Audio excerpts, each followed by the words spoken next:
കേരളത്തിൽ തെരഞ്ഞെടുപ്പ് പ്രചാരണം അവസാനിക്കുന്നതിന് വെറും 5 ദിവസം ബാക്കി നിൽക്കുന്ന സമയത്താണ് ഞാൻ ഈ വീഡിയോ റെക്കോർഡ് ചെയ്യുന്നത്. അതായത് തെരഞ്ഞെടുപ്പിൻ്റെ ഏറ്റവും അവസാന ഘട്ടത്തിലേക്ക് നമ്മൾ പ്രവേശിച്ചു കഴിഞ്ഞു. ജനങ്ങളെ സംബന്ധിച്ചിടത്തോളം തങ്ങൾ എവിടെയാണ് നിൽക്കുന്നത്, തങ്ങൾ ആരെയാണ് പിന്തുണയ്ക്കുന്നത് കാര്യത്തിൽ പൂർണ്ണമായിട്ടൊരു തീരുമാനം ഏതാണ്ട് 90% ആളുകളും ഇതിനകം തന്നെ സ്വീകരിച്ചിരിക്കും. സാധാരണ നിലയിൽ വോട്ടർ പട്ടികയിൽ വരുന്ന ആളുകളെ സംബന്ധിച്ചിടത്തോളം നോർമലി അവസാനത്തെ 2-3 മാസങ്ങളിലാണ് അവരൊരു തീരുമാനമെടുക്കുന്നത്. പക്ഷേ ഇത്തവണ വളരെ കൃത്യമായിട്ടുള്ള ഒരു തീരുമാനം വളരെ നേരത്തെ തന്നെ ജനങ്ങൾ എടുത്തിട്ടുണ്ട് എന്നുള്ളതിന് തെളിവ് 2024 നടന്ന ലോക്സഭാ തെരഞ്ഞെടുപ്പിലെ ഒരു ജനവിധിയാണ്. അതിനുശേഷം നടന്ന 2025 നടന്ന പഞ്ചായത്ത് തെരഞ്ഞെടുപ്പിലും വളരെ കൃത്യമായിട്ടുള്ള ഒരു ജനവിധിയുടെ രൂപം നമ്മൾ കണ്ടു. അതിലൊക്കെ തന്നെ കാണുന്നത് ഇടതുപക്ഷത്തിന് വോട്ടുകളിൽ ജനപിന്തുണയിൽ കാര്യമായ ഇടിവ് സംഭവിച്ചുകൊണ്ടിരിക്കുന്നു എന്ന വളരെ കൃത്യമായിട്ട് സൂചന ഈ കഴിഞ്ഞ 2 തെരഞ്ഞെടുപ്പുകളിലും അതിനു പുറമെ കേരളത്തിൽ നടന്നിരിക്കുന്ന വിവിധ ഉപതെരഞ്ഞെടുപ്പുകളിലും കണ്ടിട്ടുണ്ട്. അപ്പോഴും സാധാരണ നിലയിൽ ഒരു നിയമസഭാ തെരഞ്ഞെടുപ്പ് വരുന്ന സമയത്ത് ജനവിധിയെ സംബന്ധിച്ചിട്ട് ഒരു പ്രതീക്ഷ ഈ 2 മുന്നണികളും പുലർത്താറുണ്ട്. ഇത്തവണയും 2 മുന്നണികളും അവകാശവാദം ഉന്നയിക്കുന്നുണ്ട്. പക്ഷേ യഥാർത്ഥത്തിൽ എന്താണ് ജനങ്ങൾക്കിടയിൽ, വോട്ടർമാർക്കിടയിൽ സംഭവിച്ചുകൊണ്ടിരിക്കുന്നത് എന്നതിനെക്കുറിച്ചുള്ള ചില സൂചനകൾ കിട്ടുന്നതാണ് നമ്മുടെ പ്രീ പോൾ സർവേകൾ എന്ന് പറയുന്ന സംവിധാനം വഴി. പ്രീ പോൾ സർവേകൾ കുറ്റമറ്റതല്ല.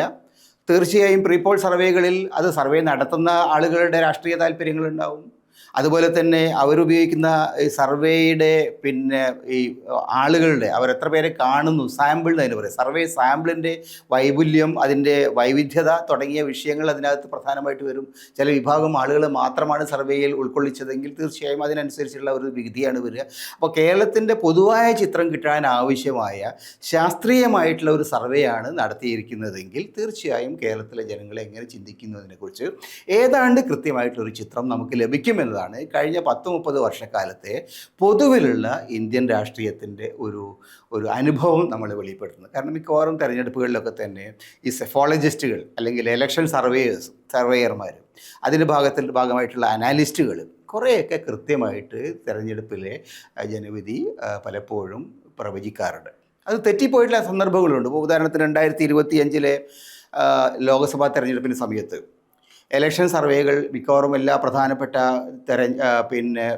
മാധ്യമങ്ങളിൽ നടത്തിയ സർവേകളിലൊക്കെ തന്നെ BJPക്ക് വമ്പിച്ച നേട്ടങ്ങൾ കിട്ടും എന്നുള്ള ഒരു പ്രചാരവേലയാണ് നടത്തിയത്. ഏതാണ്ട് 400 സീറ്റ് വരെ കിട്ടും എന്ന് പ്രയോഗിച്ച സർവേകളുണ്ടായിരുന്നു. പക്ഷേ അവർക്ക് ആ തരത്തിലുള്ള സീറ്റുകൾ കിട്ടിയില്ലെന്ന് മാത്രമല്ല BJPക്ക് ഒരു സർക്കാർ ഉണ്ടാക്കാൻ ആവശ്യമായ പിന്തുണ പോലും കിട്ടിയില്ല. അപ്പോൾ അതുകൊണ്ട് ആ സർവേ അന്ന് തെറ്റിപ്പോയെങ്കിൽ പോലും പൊതുവിലുള്ള നമ്മുടെ അനുഭവം നോക്കിക്കഴിഞ്ഞാൽ സർവേകൾ കുറേയൊക്കെ കൃത്യമായിട്ടുള്ള ജനവിധിയെ സൂചിപ്പിക്കുന്നുണ്ട്. അതിന് തെളിവ് 2021 കേരള നിയമസഭാ തെരഞ്ഞെടുപ്പ് തന്നെയാണ്. അന്ന് പിണറായി വിജയൻ്റെ സർക്കാർ 5 വർഷം പൂർത്തിയാക്കി രണ്ടാം ഭരണത്തിന് വേണ്ടി ശ്രമിക്കുന്ന സമയത്ത് കേരളത്തിലെ മിക്കവാറും എല്ലാ മാധ്യമങ്ങളും നടത്തിയ സർവേകളിൽ കണ്ടത് സർക്കാരിനെതിരായ ഒരു ജനവിധിക്കുള്ള സാധ്യത കുറവാണ് എന്നുള്ളതാണ്. ഒരു ആൻറ്റി ഇൻകംബൻസി ഫീലിംഗ് അല്ലെങ്കിൽ ഒരു ആൻറ്റി ഇൻകംബൻസി ഫാക്ടർ സാധാരണ എല്ലാ തെരഞ്ഞെടുപ്പിലും കാണുന്ന ഒരു ഫാക്ടർ അന്ന് കാണുന്നില്ല എന്നാണ് സർവേകളിലൂടെ വെളിപ്പെട്ടത്. പക്ഷേ അത് പല ഞാനടക്കമുള്ള ആളുകൾ അത് വിശ്വസിക്കാൻ തയ്യാറായില്ല. കേരളത്തിൻ്റെ 57 മുതലുള്ള ചരിത്രം നോക്കിക്കഴിഞ്ഞാൽ ഒരിക്കൽ പോലും ആ തരത്തിൽ ഒരു ജനവിധി ഉണ്ടായിട്ടില്ല. 77 തെരഞ്ഞെടുപ്പ് മാത്രമാണ് ഒരു അപവാദം. അത് പക്ഷേ അന്നത്തെ പ്രത്യേക സാഹചര്യങ്ങൾ അതിന് സഹായിച്ചിട്ടുണ്ട്.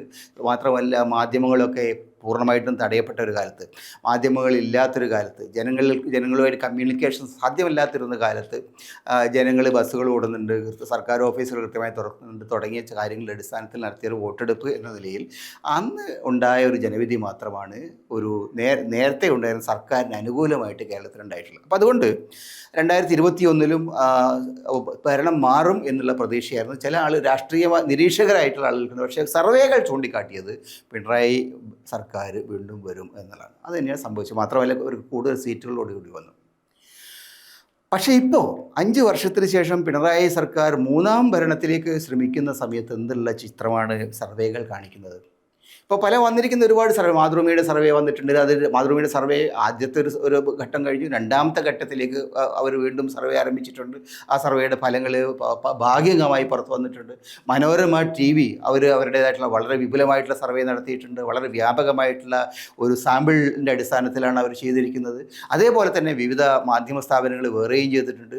അതേപോലെ തന്നെ ഇൻഡിപെൻഡൻ്റ് ആയിട്ടുള്ള സ്ഥാപനങ്ങൾ, ഉദാഹരണത്തിന് കേരള സർവകലാശാലയുടെ പൊളിറ്റിക്കൽ സയൻസ് ഡിപ്പാർട്ട്മെൻറ്റിലെ വിദ്യാർത്ഥികളും ഒക്കെ ചേർന്നിട്ട് ഒരു ഇൻഡിപെൻഡൻറ്റ് സർവേ അവർ നടത്തിയിട്ടുണ്ട്. ഇങ്ങനെ വിവിധ സർവേകൾ, ഈ സർവേകളിലൊക്കെ കാണുന്ന ഒരു കാര്യം, പൊതുവിൽ എൽ ഡി എഫിന് ഉള്ള വോട്ട് ബേസിൽ എൽ ഡി എഫിൻ്റെ ജനപിന്തുണയിൽ കാര്യമായ ശോഷിപ്പുണ്ട് എന്നാണ് മിക്കവാറും എല്ലാ സർവേകളും ചൂണ്ടിക്കാണിക്കുന്നത്.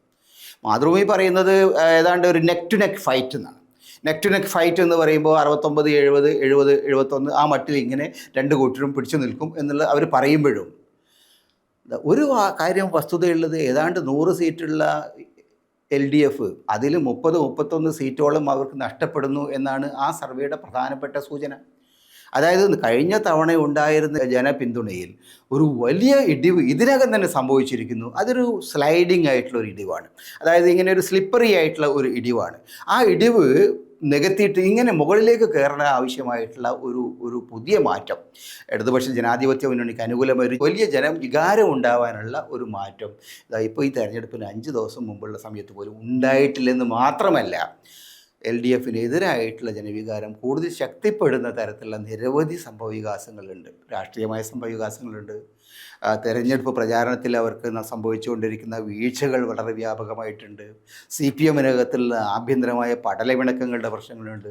സി പി എമ്മും അവരുടെ കൂടെ നിൽക്കുന്ന രാഷ്ട്രീയ മുന്നണിയിലെ മറ്റ് കക്ഷികളും തമ്മിലുള്ള പടലവിണക്കങ്ങളുടെ പ്രശ്നങ്ങളുണ്ട്. ഭരണത്തെ സംബന്ധിച്ചുള്ള വളരെ വ്യാപകമായിട്ടുള്ള പരാതികളുണ്ട്. സർവോപരി ശബരിമല പോലെ വിഷയങ്ങൾ വീണ്ടും തെരഞ്ഞെടുപ്പ് രംഗത്തേക്ക് വരുന്നതിൻ്റെ പ്രശ്നങ്ങളുണ്ട്. ഇങ്ങനെ വളരെ വ്യാപകമായിട്ടുള്ള തരത്തിൽ ഇടതുപക്ഷ ജനാധിപത്യ മുന്നണിയുടെ കഴിഞ്ഞ ഏതാനും മാസങ്ങൾക്കിടയിൽ സംഭവിച്ചിരിക്കുന്ന ഇടിവ്, ഏതാണ്ട് 100 സീറ്റിൽ നിന്ന് 70 സീറ്റിലേക്ക് മാതൃഭൂമി സർവേയെ പോലുള്ള ആളുകൾ പറയുന്നത് വളരെ കൃത്യമായിട്ട് സൂചിപ്പിക്കുന്നത് ഒരു ജനപിന്തുണയിൽ ഉണ്ടായിരിക്കുന്ന ഡിക്ലൈനാണ്.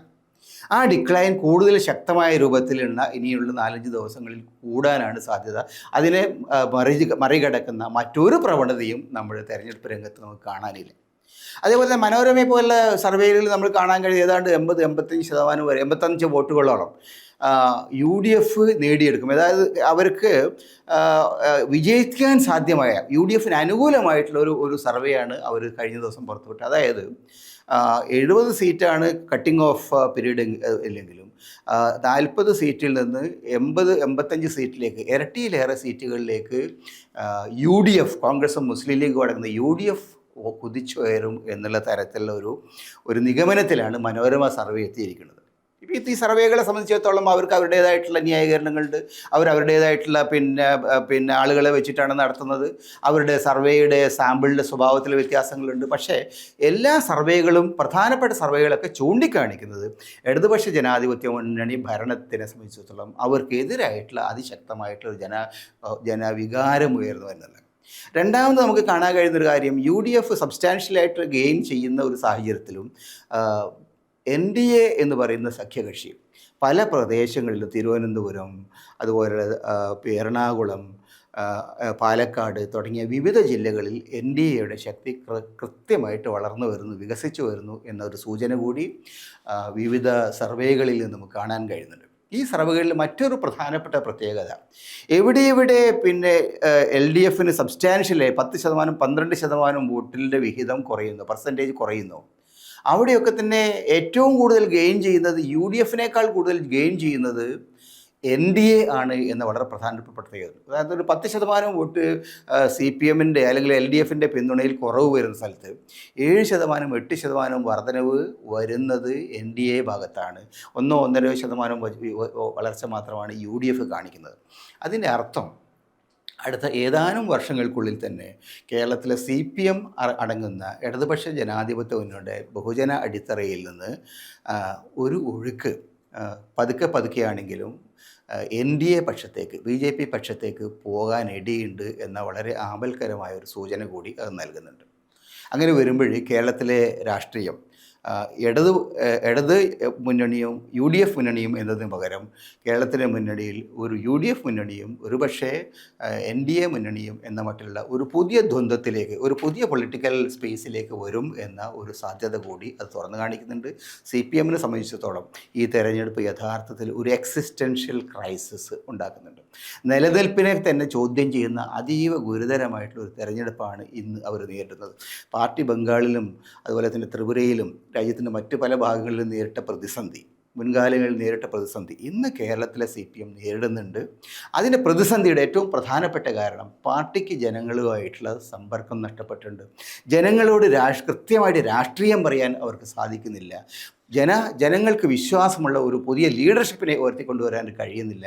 മാത്രമല്ല പാർട്ടി നേതാക്കൾ സ്വന്തം കാര്യം സിന്ദാബാദുകാരായിട്ട് മാറിയിട്ടുണ്ട് എന്ന് കേരളത്തിലെ ജനങ്ങൾ മാത്രമല്ല, കേരളത്തിലെ CPMൻ്റെ കൂടെ നിൽക്കുന്ന, ഇടതുപക്ഷത്തിൻ്റെ കൂടെ നിൽക്കുന്ന അണികൾക്ക് പോലും ബോധ്യമാവുന്നുണ്ട് എന്ന വളരെ വളരെ ദുഃഖകരമായിട്ടുള്ള ഒരു യാഥാർത്ഥ്യം കൂടിയുണ്ട്. അത് കാസർഗോഡ് മുതൽ തിരുവനന്തപുരം വരെയുള്ള മിക്കവാറും എല്ലാ ജില്ലകളിലും ഈ CPMനകത്തുള്ള ഈ പടലവിണക്കങ്ങൾ, CPM നേതൃത്വത്തിലുള്ള ഒഴിച്ചുപോക്ക്, CPM അണികൾക്കിടയിലുള്ള മരവിപ്പ്, ഇതൊരു റിയാലിറ്റിയാണ്. യഥാർത്ഥത്തിൽ നമ്മൾ നോക്കിയാൽ CPMൻ്റെ പ്രധാനപ്പെട്ട നേതാക്കളുടെ പ്രസംഗവേദികളിൽ, അവരുടെ പ്രഭാഷണ വേദികളിൽ വളരെ ചുരുങ്ങിയ നിലയ്ക്കാണ് ആളുകളുള്ളത്.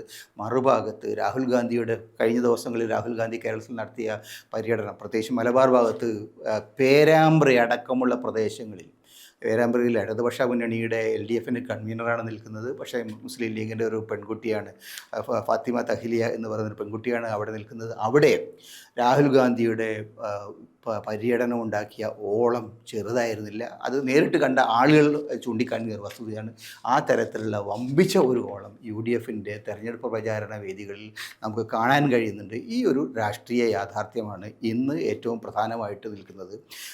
പൊതുവിൽ നമുക്ക് കേരള രാഷ്ട്രീയ രംഗം നിരീക്ഷിച്ചാൽ, കേരളത്തിലെ സർവേകൾ നിരീക്ഷിച്ചാൽ, കേരളത്തിലെ പൊതുവായിട്ടുള്ള ജനവികാരം നിരീക്ഷിച്ചാൽ ഇന്നത്തെ സർക്കാരിനെതിരായിട്ട്, LDF സർക്കാരിനെതിരായിട്ടുള്ള ഒരു ജനവിധി നിർബന്ധമായിട്ടും ഉണ്ടാവും എന്നാണ് വിചാരിക്കേണ്ടത്.